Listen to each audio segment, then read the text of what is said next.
Alors, bonjour à toutes, bonjour à tous. J'espère que vous allez super bien. Nous sommes le 12 février 2023. Bienvenue dans la revue de ce jour, de ce dimanche. Alors, avant de continuer, n'oubliez surtout pas de liker la vidéo et de vous abonner à la chaîne si ce n'est pas encore le cas. Alors, au cours de la semaine, nous avons effectivement eu les retracements dont on avait parlé le dimanche passé. On avait eu, bon là, j'ai sur le graphique du DXY, du dollar, le graphique hebdo. D'accord. La semaine passée, on avait eu ce grand mouvement, cette bougie, qui a réagi sur les 50% et sur le support aussi hebdo. Et on avait parlé, d'accord, on avait parlé de probables retracements après cette forte impulsion que nous avons eue sur les graphiques à unité de temps inférieure. On avait parlé de retracement pour chercher une entrée pour ceux qui n'avaient pas acheté le dollar la semaine passée. Alors, effectivement, nous avons eu ces retracements. D'accord, nous avons eu ces retracements sur les différentes paires. Sur certaines paires, nous avons eu des retracements jusqu'à hauteur de 50%. Sur d'autres paires, ça n'a pas atteint 50%, mais on a eu après la continuation du mouvement. Alors ici, sur le graphique du DXY, nous avons quand même un obstacle qui bloque toujours la hausse du dollar. Là, je vais sur le graphique daily, vous allez voir. Voilà. Même sur le graphique du dollar, la zone de retracement qu'on avait identifiée, c'est la zone que vous avez ici, cette zone-là, où on espérait un retour du prix, d'accord, pour avoir une meilleure entrée, une meilleure opportunité à la hausse sur le dollar. Mais bon, ça s'est arrêté quelque part ici. Bon, en fait, c'était un retracement H1. Parce que là, le retracement qu'on a tracé ici, c'est un retracement H4, mais le retracement que nous avons eu finalement, c'était un retracement de ce mouvement. C'était un H1 qu'on a eu ce retracement. Je crois que c'était 50 sont en train de, je ne me rappelle plus trop. Toujours est-il que voilà, on a eu ce petit retracement, mais toutefois, vous avez cette petite résistance baissière qui bloque actuellement le prix. Ce qui fait que le prix d'accord, on peut assister à un rejet sur cette droite-là. C'est bien possible, comme ce que nous avons eu ici. On peut également assister à ce rejet au cours de la semaine. Donc, il est toujours possible que le prix revienne dans la zone avant de repartir. C'est bien possible. Alors, je n'ai pas encore regardé le calendrier économique de la semaine prochaine, mais bon, je vais voir ça tout à l'heure. Alors, donc, c'est clair que pour qu'on ait des perspectives à la hausse sur le dollar, il faudrait obligatoirement, d'accord, qu'on ait une cassure de cette résistance baissière avec une forte dynamique haussière, bien sûr, ou un retour dans la zone ici, un retour dans la zone FIBO, DELI ou bien H4 pour chercher de nouvelles entrées. Sinon, actuellement, je crois que ce serait un peu difficile de trouver des entrées sur le DXY. Si je vais sur l'euro-dollar, sur l'euro-dollar, voilà ce que nous avons. Le prix est finalement revenu sur le support haussier dont on avait parlé la dernière fois. Je crois que on avait identifié une zone également pour chercher la vente, mais vous avez vu le retracement s'est arrêté juste ici. Vous voyez, donc on attendait un retour du prix ici, puisque c'était le plan de la semaine dernière, du dimanche passé. On attendait un retour du prix dans cette zone-là pour prendre position. Ce n'est pas arrivé, ce n'est pas grave. Donc là, nous sommes sur un support haussier, un petit support haussier.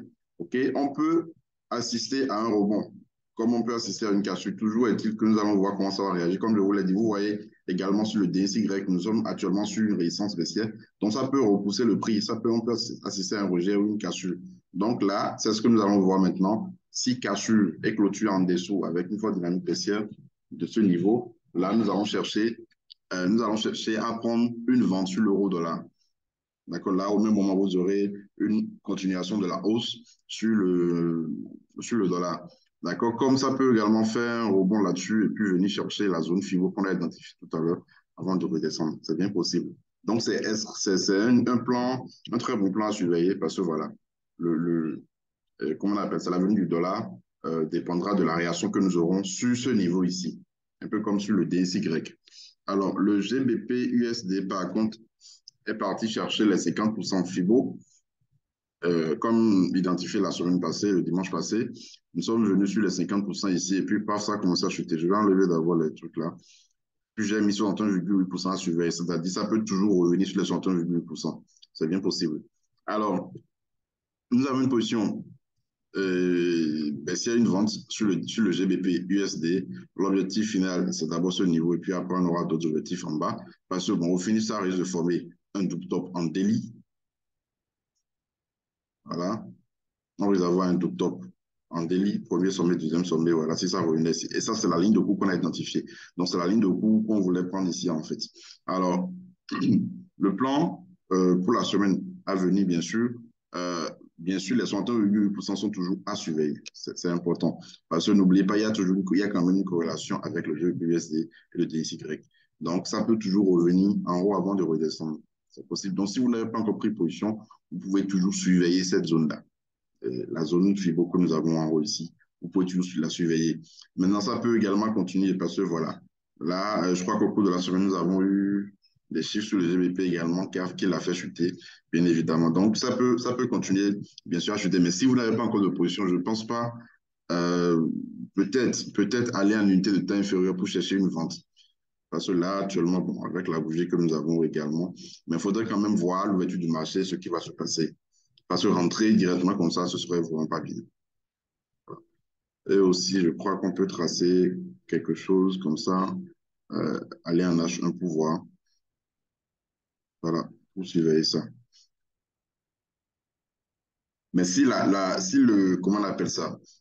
Si le dollar devrait poursuivre sa hausse, alors là, on risque d'avoir la continuation de ce mouvement. Donc, ça revient toujours presque à la même analyse, d'accord, qu'à celui de la résistance baissière sur le DXY.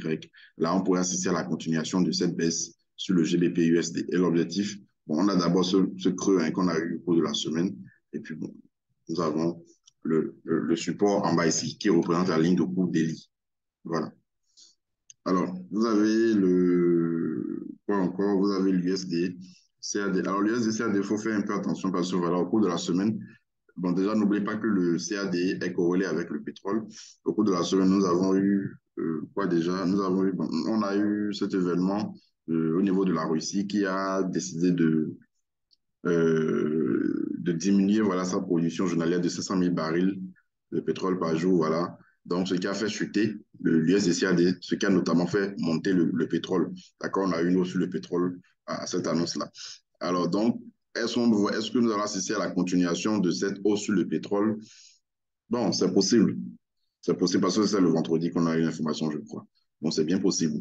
Donc, ici, nous sommes sur 61,8% FIBO. Et vous savez bien que le seul niveau FIBO ne suffit pas pour prendre position. Il faudrait ajouter d'autres signaux, d'autres critères et tout avant de chercher à prendre position. Donc, nous allons voir comment ça va se passer à l'ouverture du marché pour chercher, pour voir si on peut prendre position là-dessus ou carrément attendre un retour du prix ici pour voir comment. En tout cas, n'oubliez surtout pas de regarder le graphique du pétrole ces temps-ci en voulant trader l'USD-CAD. En tout cas, en voulant trader les paires dans lesquelles vous avez le CAD. C'est important. Sinon, techniquement on peut chercher une confirmation ici et prendre une position à la hausse sur le CAD.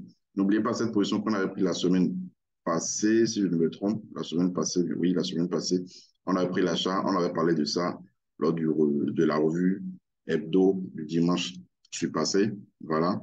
D'accord? Donc, ça peut s'arrêter ici et repartir, comme ça peut redescendre sur le support haussier DI. Voilà, ce support haussier-là. Alors, à part cela, je voulais parler de. Alors, n'oubliez surtout pas, voilà, j'ai envoyé ça dans le canal au cours de la semaine. L'année dernière, j'avais réussi à avoir un partenariat avec ISM sur le financement de la formation, d'accord, la formation intermédiaire sur notre stratégie Combo-Fibo, combinaison des retracements de Fibonacci avec d'autres outils. Donc, ISM avait financé une partie de la formation l'année dernière, c'était en septembre, je crois, et beaucoup de personnes en ont profité. Donc, vous savez dit comment ça se passe, vous payez et vous ouvrez un compte par moyen de partenariat avec ISM. Vous avez le lien juste en description de la vidéo. Vous ouvrez le compte. Si vous avez déjà un compte réel chez ISM, il y a un lien où vous pouvez ouvrir un compte supplémentaire, c'est-à-dire vous vous connectez à votre ancien compte, OK, et vous ouvrez un compte supplémentaire. Pas le lien, vous vous connectez à votre ancien compte et vous ouvrez un compte supplémentaire et vous faites un dépôt de minimum 100 dollars. Encore qu'actuellement, nous sommes dans la période de la promo 100% de bonus sur dépôt. Donc, vous avez 100% de bonus sur vos dépôts jusqu'à hauteur de 500 dollars. Donc, le minimum quand même pour bénéficier de la formation, c'est de faire un dépôt de 100 dollars. Vous avez 100% en plus, donc ce qui revient à 200 dollars. Mais vous pouvez faire jusqu'à 500 si vous voulez, vous aurez 500 dollars en plus. Donc, une fois que vous avez fait tout ça, vous avez suivi la procédure, vous m'écrivez inbox et puis voilà, vous recevez toute la formation FIBO et le suivi d'accord, adéquat pour cette formation-là. Donc, la promo finit le 28 février. D'accord? La promo 100% finit le 28 février. La formation, c'est-à-dire pour profiter de la formation également, ça finit le 28 février. Donc, vous avez des informations déjà dans le canal Telegram. Vous avez mon lien Telegram direct pour m'écrire inbox pour avoir plus d'informations. Donc, profitez pour bénéficier de cette stratégie-là.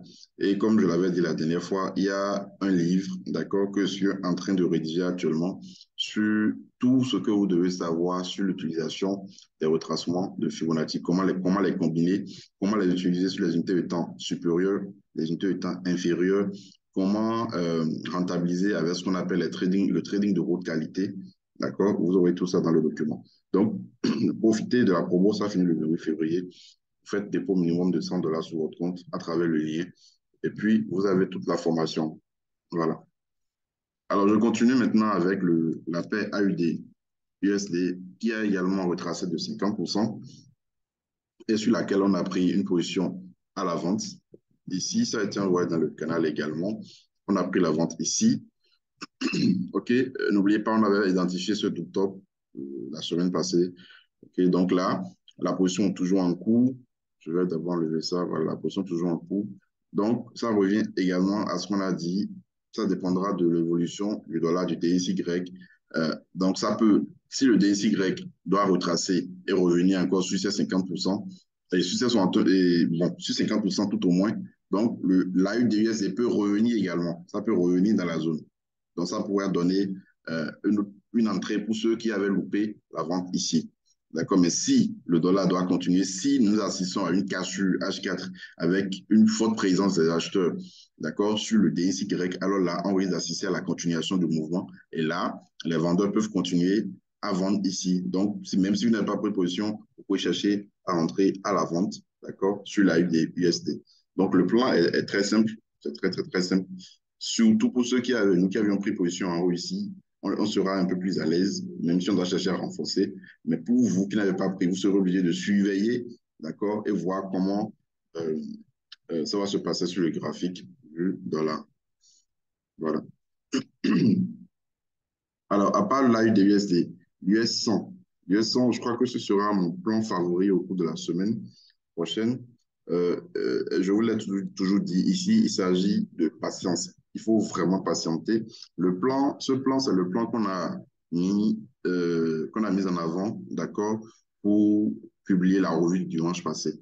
On était en haut ici où je disais, voilà, on a une zone FIBO 50-61-8. On a une combinaison parfaite, d'accord. Ce qu'on espérait, c'était un retour du prix sur les 61,8, d'accord, en combinaison avec le support aussi, en combinaison avec ce niveau clé de résistance qui a été cassé, qui devient un support. Donc, on a trois signaux, c'est-à-dire on a trois critères de ce qu'on appelle trading de haute qualité. So, vous voyez donc, là, on a tellement la probabilité est extrêmement élevée que ce trading aille et que cette position aille dans l'autre sens. Mais bien sûr, il n'y a pas de 100%, il n'y a pas de garantie ici, on est d'accord. Donc, ça peut bien sûr chuter.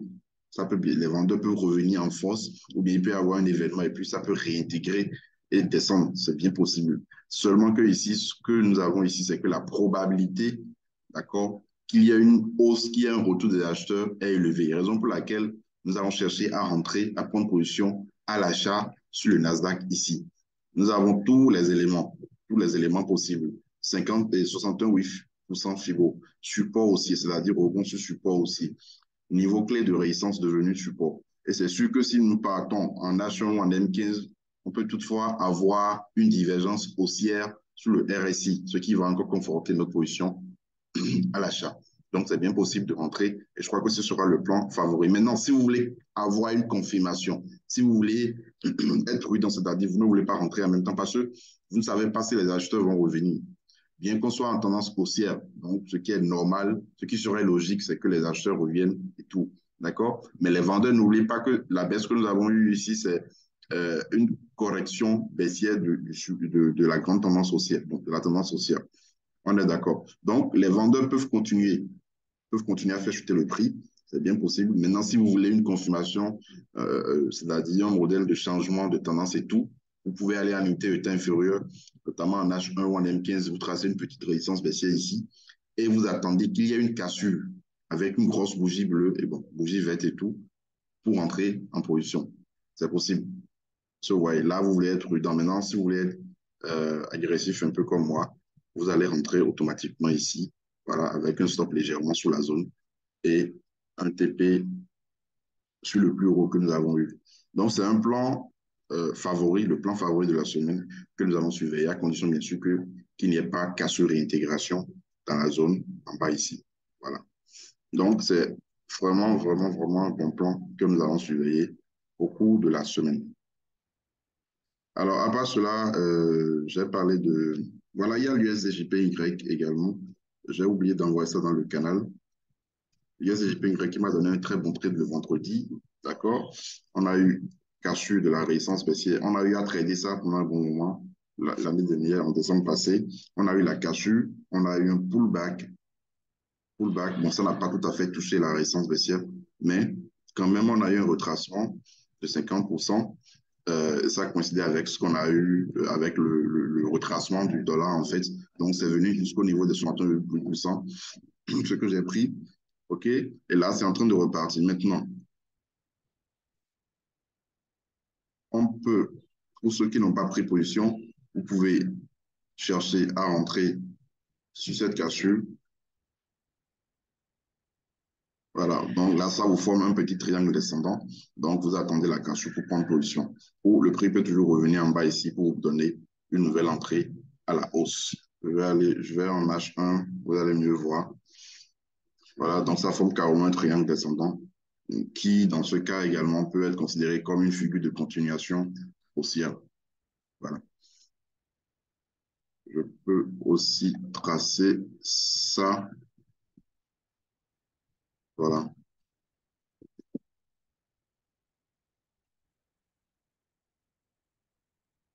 Donc, impulsion, correction, qui s'arrête ici sur les 61,2%, qui peut toujours revenir sur le support haussier, parce que n'oubliez pas, rien ne l'oblige à s'arrêter ici. OK? Donc, si ça continue là, ce serait parfait pour cette position. Alors, je ne sais pas s'il y a d'autres paires. Pas... Voilà, il y a le gold. Le gold, pour finir, le gold. Euh, alors, le gold, ici, le plan du dimanche passé, c'était ici. Ouais, d'accord. C'était ici. C'était cette zone-là qu'on surveillait. Un peu comme sur sur quelle paie déjà, un peu comme sur le DXY, on a eu un retracement de 50% H1, ça a dit de ce mouvement. Au lieu de prendre tout le mouvement, on a eu un retracement à partir d'ici. Donc, ça a été arrêté sur les 50% ici. Et puis, on a eu une vente et tout. Une vente. Bon. En tout cas, ça donnait quand même pas mal de signaux parce que voilà, vous avez en plus de 50%, vous avez ce niveau. C'est-à-dire vous avez un drapeau ascendant qui est un drapeau de continuation dans une baisse. D'accord? Donc ici, vous avez 50% et vous avez cette droite ici, cette résistance ici, combinée ensemble. Donc ça vous donne un très bon point d'entrée à la vente. Donc c'était très bon. C'est un très bon trade d'ailleurs. OK? Donc au finish, on a eu la cassure en bas ici et puis bon, le prix s'est retourné sur le plus bas formé la semaine dernière. Donc, on a eu cassure, réintégration et tout. Donc là, voilà ce que vous avez sur le gold. Alors, est-ce que nous allons prendre position là? Du tout pas, nous n'allons pas prendre position.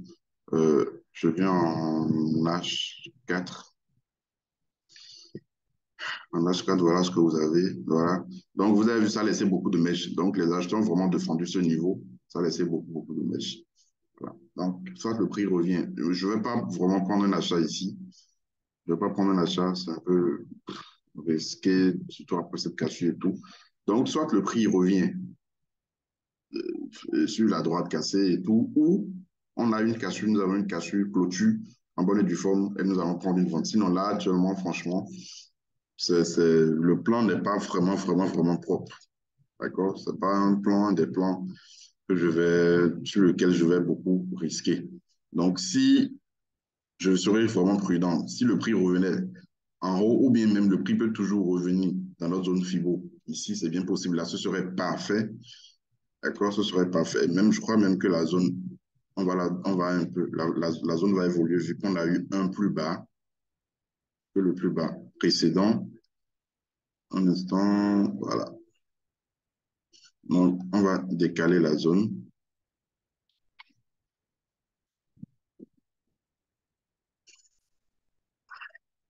Donc, c'est ça maintenant notre zone. Donc, un retour du prix dans la zone serait parfait pour une nouvelle entrée à la vente. Voilà.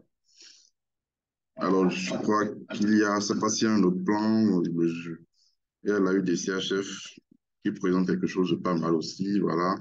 Nous sommes sur, actuellement, le prix est en train de revenir sur un niveau. Là, on a un biseau d'élargissement, donc ça peut nous donner également un bon plan à l'entrée. C'est-à-dire à l'achat, c'est possible. Comme ça peut également casser. En tout cas, c'est à surveiller. Ce sont des plans comme ça qu'on surveille très souvent. Voilà. N'oubliez surtout pas de liker la vidéo. C'est très, très, très important si vous voulez avoir plus de contenu. Parce que pour le moment, vous n'avez que des revues hebdo les dimanches. Or, je vous avais parlé des vidéos qui ont été enregistrées, des vidéos éducatives, d'accord, sur le RSI, sur le money management, sur d'autres combinaisons FIBO et tout, mais que je ne peux pas encore envoyer maintenant parce qu'on n'a pas encore suffisamment de likes pour que Facebook, pour que YouTube, du moins, nous mette en avant, d'accord, sur le plateforme. Donc, likez chaque fois nos revues, abonnez-vous à la chaîne si ce n'est pas encore le cas et partagez si possible. Passez une très bonne semaine de trading.